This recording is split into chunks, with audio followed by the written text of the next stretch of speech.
everybody? It's your boy Philly. We're back at it again, another week, another sample tutorial. This week we're gonna take a look at how to make another Giveon type sample, perfect for his latest album, Beloved. Really soulful, perfect R&B vibe. Let's go ahead and get into it. All right, so starting with our chord progression, we're starting off with a C sharp minor ninth, moving on to a G sharp major ninth, going into a C sharp diminished seventh, then onto a G sharp minor add 9, and then ending on a C diminished seventh.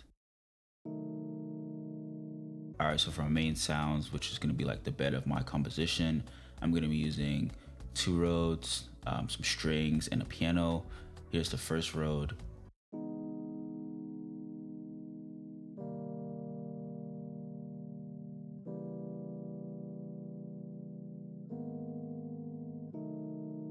And the second.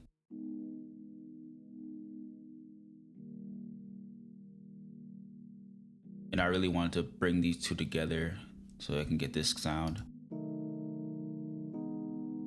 So really like the pad effect from the second rhode, but then the actual kind of hits from the first rhodes. All right, let's take a look at the mixer track for the rhode sounds. Just EQing here, taking out the low end for the first rhode sound, and then for the second rhode sound, doing the same, but just a less dramatic EQ curve.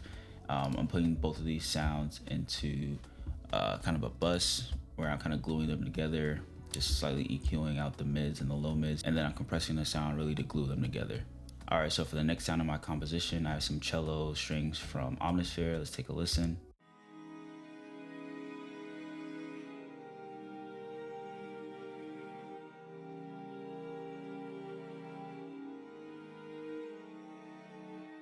All right, and for this mixer track, I'm just dipping on the low mids and the mids. I'm putting it through Sound City Studios on the ballad strings preset, and I'm only letting about 51% come through. Then I'm compressing the sound and finally putting on some Valhalla Vintage reverb.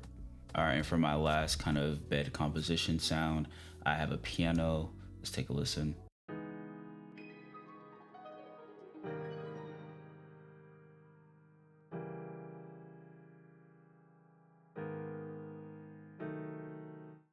All right, and for my piano sound, not doing too much, just kind of really taking out a big chunk in the low mid and mids, slightly boosting my high mid just for the specific sound. And then for this run sound here,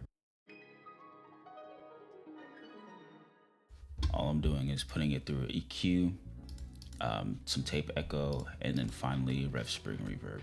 And I'm routing that back into my piano mixer track just so it can kind of all have that same overarching EQ. All right, next sound in the sample is my guitar section. Really comprise it of a few different guitar chops, so let's go ahead and listen to what they sound like.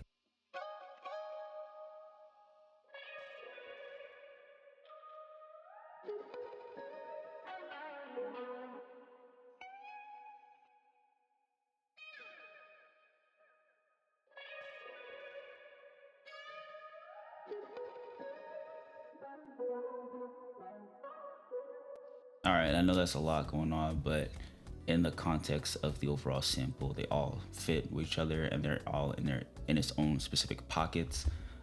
Let's go ahead and listen to what it sounds like all together, just for context.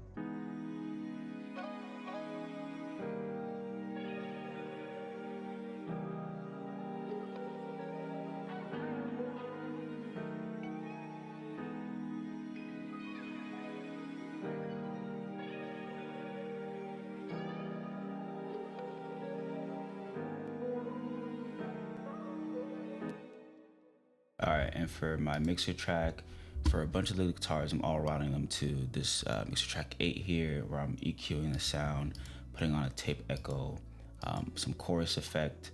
I'm actually not using too much of the chorus effect, of about 30%, and then a Valhalla Vintage reverb, just to glue everything together.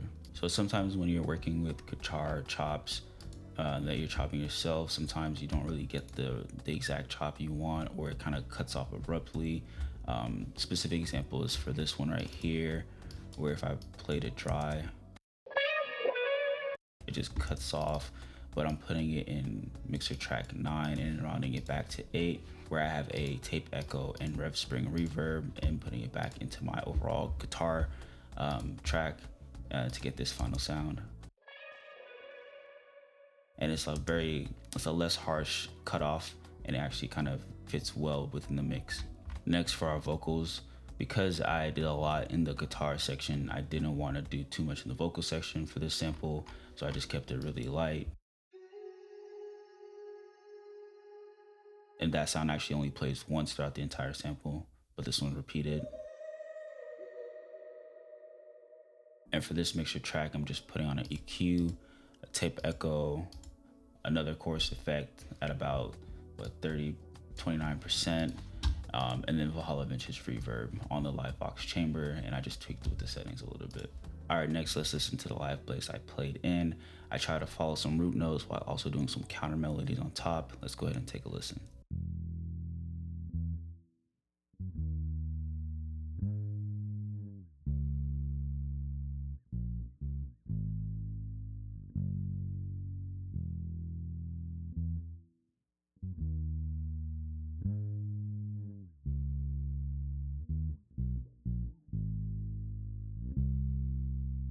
All right, let's take a look at my bass track. Just EQing the sound, really taking out this kind of subby bass tone, and really trying to boost my kind of low mid to mid bass tone, and then putting it through the CLA guitar amp, and then finally a SSL bus compressor. All right, now let's take a look at our drums.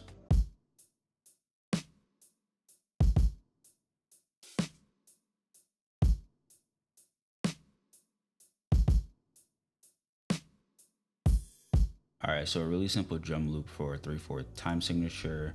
For the specific mixer tracks, I'm not doing too much. For my kick sound, doing a slight EQ.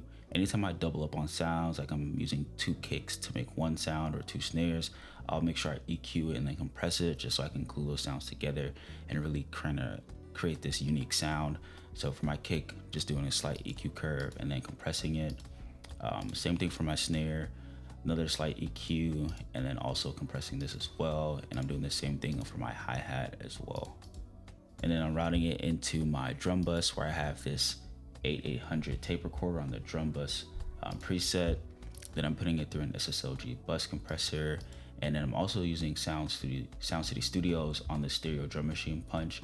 It doesn't really do too much, but I also threw on this chamber reverb effect just so I can really kind of glue all of my drums together and make it sound like it's all being played in one setting. And lastly, like usual, I'll just have some texture stuff going on. Nothing too crazy, but just for some background noise. All right, let's finally take a look at my master channel effects. Here I have a Pultec EQ, an SSLG bus compressor, an L2 limiter, a parametric EQ, and Fruity Soft clipper. All right, now that we've gone over all the elements, let's take a look at the final product. It's been your boy Villy. Let me know what y'all want to hear in the next one. I'm out.